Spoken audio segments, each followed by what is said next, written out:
మీ ఎలాంటి వ్యాపార ప్రకటనలకైనా వెంటనే మా ఛానల్ సంప్రదించండి. అందరికీ నమస్కారం. నేను శిరీష. ప్రస్తుతం మనతో పాటు ఉన్నారు ప్రముఖ ఆధ్యాత్మికవేత్త, జ్యోతిష పండితులు చెబియం కిరణ్ శర్మ గారు. గురుగారితో మాట్లాడదాం. నమస్కారం గురుగారు. నమస్కారం తల్లి. అఖండ ఐశ్వర్యమస్తు. గురుగారు, ఈ జూన్ మాసంలో మిథున రాశి వారికి ఎలా ఉండబోతుంది అంటారు? ఎలాంటి జాగ్రత్తలు తీసుకోవచ్చు అంటారు? ఈ నవగ్రహాల ప్రభావం ఈ మాసంలో ఎలా ఉంటుందంటారు వీరికి? మిథున రాశి వారికి ఉన్నటువంటి ఉన్నతమైనటువంటి మార్గాల విషయంలో ఫస్ట్ మనం చూసుకోవాల్సింది, మిథున రాశి వారికి ఫస్ట్ వీకే దెబ్బ కొడుతోంది. అంటే ప్రారంభంలోనే మీకు అనేక రకాల ఆటంకాలతో ప్రారంభమవుతోంది. అంటే నెగిటివ్ అనగానే కంగారు పడక్కర్లేదు. జన్మజాతకంలో గురుబలం బాగున్నా, జన్మజాతకంలో బుధబలం బాగున్నా పాజిటివ్గా ఉంటుంది.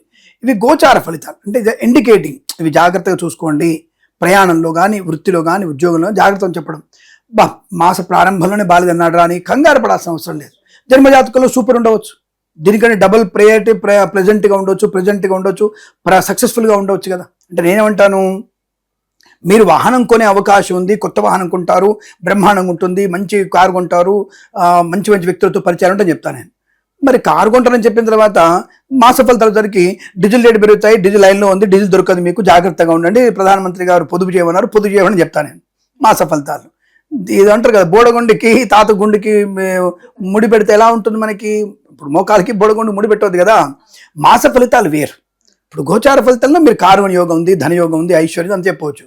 ఒక ఇల్లు కొంటామని చెప్తాను. సపోజ్ మీ జాతకంలో ఇల్లు కొంటారమ్మా, బ్రహ్మాండంగా ఇల్లా కొంటారని చెప్తాను.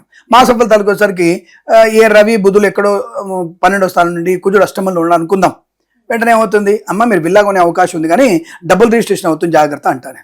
అప్పుడు ఏమవుతుంది, మీరు కొనబోయే 4 కోట్ల ఇల్లు డబుల్ రిజిస్ట్రేషన్ అయితే రేపు కోర్టు చుట్టూ ఎవరు తిరగాలి? ఇది మాస ఫలితాల్లో అంటే ఇతర గ్రహాల ప్రభావం. అందుకనే జన్మ జాతకాన్ని తప్పకుండా చూయించుకోవాలి మనం.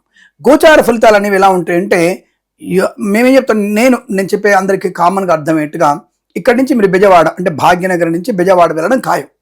ఇది మీ జాతకంలో ఉందని చెప్తాను నేను. తర్వాత నేనైతే మాస ఫలితాలకు వచ్చేసరికి, బాబు కారులో వెళ్ళకు, నువ్వు ట్రైన్లో వెళ్ళని చెప్తాను మాస ఫలితాలు. డైలీ ఫలితాలకు వచ్చేసరికి, నువ్వు ఎందుకైనా మంచి ట్రైన్లో కూడా వెళ్ళకు, వర్షాలు ఎక్కువ పెట్టట్టున్నాయి, ఈసారి ఆకస్మిక వర్షాలు ఉన్నాయి, ఫ్లైట్లో వెళ్ళు, లేకపోతే అంటే మీరు ఓన్ కార్లో వెళ్ళు, బట్ నాగార్జున సాగర్ మించి వెళ్ళు, ఇటు కోదాడ మించి వెళ్ళకు నువ్వు అని చెప్తాను నేను. అంటే మీ ప్రశ్న ఏంటి కిరణ్ శర్మ మీకు తిక్కరా, జర్నీ బాగుందన్నాడు మళ్ళీ ఇప్పుడేమో మారుతాడంటే, ఈ గ్రహచారంలో రోజువారీ ఫలితాల్లో ఎక్కడో దగ్గర మీకు ప్రయాణ ఆటంకం ఏర్పడుతుంది.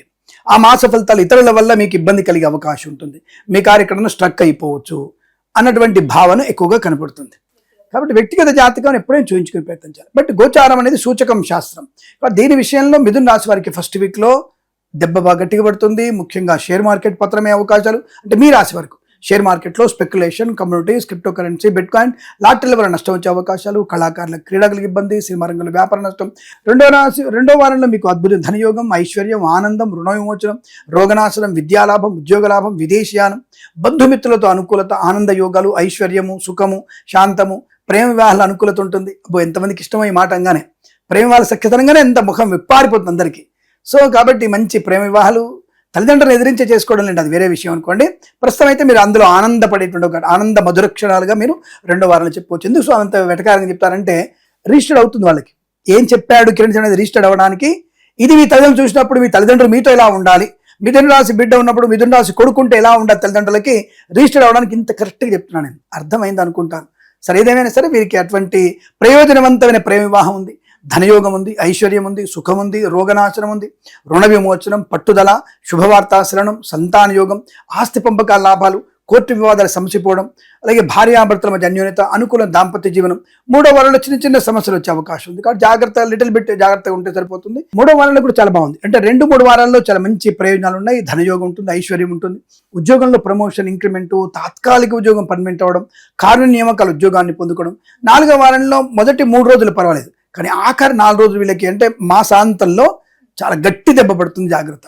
అంటే మాస ప్రారంభం 6 రోజులు బాగాలేదు, మాస ఎండింగ్లో 4 రోజులు కూడా బాగాలేదు. కాబట్టి ఈ రెండింటిని కంపేర్ చేసుకొని మీ యొక్క ప్రణాళికలు ఏర్పాటు చేసుకుంటే వృత్తి, ఉద్యోగ, వ్యాపార విషయంలో అప్రమత్తంగా ఉండే ప్రయత్నాన్ని చేయండి. ఈ విషయాన్ని తెలుసుకునే ప్రయత్నం చేయాలి. అలాగే వ్యాపార పరంగా ఫార్మా, సిమెంటు, ఐరన్, ఇటుకలు, ఇసుక, రాగి, ఇత్తడి, మైనింగ్ వ్యాపారం, కన్స్ట్రక్షన్, రియల్ ఎస్టేట్, మద్యపాన, హోటల్ వ్యాపారం, ఇంటీరియర్, ఎక్స్టీరియర్ ఫర్నిచర్, గాజు పరిశ్రమ, తోలు పరిశ్రమ, ఆటోమొబైల్, ఎలక్ట్రానిక్, ఎలక్ట్రికల్, విద్యాలయ, వ్యాయామ, చిట్ ఫండ్, ఫైనాన్స్ వ్యాపారంలో కానీ, అలాగే సూపర్ మార్కెట్ వ్యాపారంలో కానీ సోషల్ మీడియా శాటిలైట్ జర్నలిస్టుల వారికి సీనియర్ సిటిజన్స్కి మహిళా మండలి కూడా పర్వాలేదు, మంచి ప్రయోజనాలు 2-3 వారాల్లో చాలా అద్భుతమైన ప్రయోజనాలు ఉన్నాయి. మొదటి వారంలో నష్టం, 4వ వారంలో కాస్త జాగ్రత్తగా ఉంటే మీకు అనుకూలంగా ఉంటుందనే విషయం చెప్పొచ్చు. అలాగే ఈ చేనేత వస్త్ర దర్జీ పని చేసేవారు కూడా జాగ్రత్తగా మొదటి వారంలో ఉంటే మిగిలిన వారాలు 3 వారాలకు కూడా చేనేత వస్త్ర కార్మికులకు చాలా లాభాలు ఉన్నాయి. అలాగే పెట్రోలియం ఉత్పత్తులకు మంచి లాభాలు ఉంటాయి. హోటల్ వ్యాపారంలో కలిసి వచ్చే అవకాశం, కన్స్ట్రక్షన్ బిజినెస్ కూడా మంచి లాభాలు పొందుకునే అవకాశాలు బలంగా ఉంటాయని చెప్పొచ్చు. ఏదేమైనా సరే ఆర్థిక విషయాల్లో 2-3 వారాల్లో చాలా ఉత్తమ స్థాయి ప్రయోజనాన్ని, మొదటి వారంలో నష్టాన్ని పొందుకునే అవకాశం ఉంది. కాబట్టి కాస్త జాగ్రత్తగా ఉంటూ పెద్దవాళ్ళ మాటలు వింటూ ముందుకు వెళ్తే చాలా మంచిది. వేద పండితులు, పురోహితులు, బ్రాహ్మణోత్తములు, కులవృత్తుల వారికి, జ్యోతిష్య పండితులకి, వైద్యులకి, వైద్య బృందాల వారికి, న్యాయవాదులకి, ఎల్ఐసి, మెడికల్, గృహ నిర్మాణ ఏజెంట్లకు కూడా అనుకూలవంతమైన శుభయోగాన్ని పొందుకునే అవకాశం ఉన్నటువంటి మాసంగా చెప్పవచ్చు. ధనయోగం బాగా ఉంటుంది, ఉద్యోగంలో బాగా ఉంటుంది. ముఖ్యంగా ఈ 2-3 వారాల్లోనే వీరికి ఆన్సైట్ ఆపర్చునిటీ పొందుకోవడం, విదేశాలు వెళ్ళగలిగే అవకాశం. ఎక్కడ స్వామి అనేక రకాల యుద్ధాలు, గొడవలు అవుతున్నాయి కదంటే, యుద్ధాలు మనకి తగ్గిపోయిన అవకాశాలు బలంగా ఉన్నాయి. కాబట్టి కంగారు పడాల్సిన అవసరం లేదు. తప్పకుండా మీకు అనుకూలవంతమైనటువంటి శుభయోగాలే ఉన్నాయి. యుద్ధం తొందరగానే, నాకు తెలిసి ఈ వారం రోజుల్లోనే మనకి యుద్ధం ముగిసిపోయే అవకాశం బలం కనబడుతుంది. కాబట్టి తప్పకుండా విదేశీయాన యోగం, గ్రీన్ కార్డ్ పిఆర్ని పొందుకునే అవకాశాలు కూడా బలంగా ఉంటాయని చెప్పవచ్చు. రైతులకు కూడా అద్భుతమైనటువంటి పంట లాభాలు ఉంటాయి, మంచి విత్తనాలు లభిస్తాయి రైతులకి. మరి గురుగారు, ఈ జూన్ మాసంలో మిథున రాశి వారికి ఏ దైవ నామస్మరణ బాగుంటుందంటారు? ఎలాంటి పరిహారాలు చేసుకుంటే కూడా మాసం అంతా కలిసి వస్తుందంటారు? ఒకటి, పరిహారం అనేది ఫస్ట్ వీక్ బాగాలని చెప్పుకున్నాం కాబట్టి తప్పకుండా వీళ్ళు పెసర్లు దానం చేసుకోవడం. అలాగే వీరికి గురు సంచారం కూడా ద్వితీయంలోకి వెళ్తాంటే మంచి యోగం. అంటే 2-3 వారాల్లో వీరికి యోగం అంటే అక్కడే గురుడు మారుతున్నాడు కాబట్టి అకస్మాత్తుగా ధన ప్రాప్తి కూడా పొందుకునే అవకాశం, మేబీ 100 కోట్లు కూడా సంపాదించవచ్చు కూడా. అటువంటి యోగం కూడా మిథున రాశి వారికి కనబడుతోంది. అలాగే వీరు ఏ దైవ ప్రార్థన అంటే 1వ వారం 4వ వారంలో కొద్ది ఇబ్బంది ఉంది కాబట్టి విష్ణుమూర్తి ఆరాధన చేసుకోవడం, తప్పకుండా ఆయన మొక్కులు ఉంటే మొక్కులు తీర్చుకునే ప్రయత్నం చేస్తూ పసుపుతో అమ్మవారి అర్చన చేయడం. అంటే కేవలం పసుపుతోనే అమ్మవారిని కూడా ఆరాధన చేస్తే అద్భుతం. అంటే పసుపు అర్చన, కుంకుమార్చన చేస్తారు కదా, కుంకుమార్చన ప్లేస్లో పసుపు అర్చన చేయండి. అద్భుతంగా అమ్మవారు మీకు అనుగ్రహించగలిగే అవకాశం ఉంటుంది. చాలా మంచి ప్రయోజనాన్ని పొందుకునే శుభయోగంగా చెప్పవచ్చు. అందరి రాశుల వరకు ఒకటి గుర్తుపెట్టుకోండి, అన్ని రాశుల వారు భగవద్గీత పారాయణం, ఏ రాశి వారికైనా సరే బాగున్నా బాగాలేకపోయినా భగవద్గీత పారాయణం కనుక చేస్తే చాలా మంచిది. గుర్తుపెట్టుకోండి, అసలు ఏ అధ్యాయం చదువుతున్నా సరే నథింగ్ బట్ జీవితానికి ఒక టార్చ్ లైట్ లాంటిది భగవద్గీత. దాని ఎందుకు అందరూ అశ్రద్ధ చేస్తున్నారు. సో పరిహారాలు అడుగుతున్నారు. మీరు నవగ్రహాల దగ్గరికి వెళ్ళి పూజ చేసుకునే శక్తి ఉన్నా లేకపోయినా, ఒకవేళ వెళ్ళలేకపోయినా ఈ భగవద్గీత చదివితే మీకు చాలా మంచి టాలెంటెడ్ అమ్మా. ఇప్పుడు సపోజ్ మీరు యాంకర్, మీరు ఎలా ప్రవర్తించాలి, ఎలాంటి ప్రశ్నలు అడగాలి భగవద్గీత తెలుస్తుంది మీకు. ఒక కెమెరామెన్, నేను ఏ యాంగిల్లో కెమెరా పెడితే అందం కనబడుతుంది, నేను ఎలా ఉండాలి, ఎలాంటి లైటింగ్ కావాలి, కెమెరామెన్కి పనికొచ్చే విషయాలు భగవద్గీతలో ఉన్నాయి. నేను సమాధానం చెప్తున్న వ్యక్తిగా, ఈ సీట్లో కూర్చున్న వ్యక్తిగా నేను ఎలాంటి ఫలితాలు చెప్పాలి, ఎక్కడ ఎలా మాట్లాడాలి చెప్పగలిగే టాలెంట్ని భగవద్గీతలో కనబడుతుంది.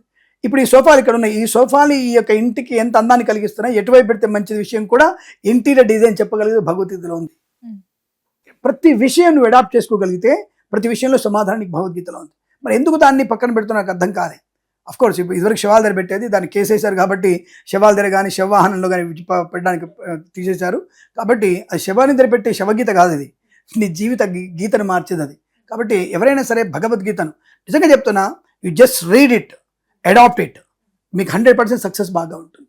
ప్రతి అధ్యాయంలో దాన్ని ఎందుకు అశ్రద్ధ చేస్తానికి ఇప్పటికి అర్థం కాలేదు. యూత్లో అది మీకు పాఠ్యపురాణానికి పెడితే అసలు యూత్లో ఇటువంటి మీ జెన్జీకి అందరికి కూడా ఒక మంచి ప్రయోజనం కలుగుతుంది. ఇప్పుడు ఒక మంచి మార్పు వస్తుంది.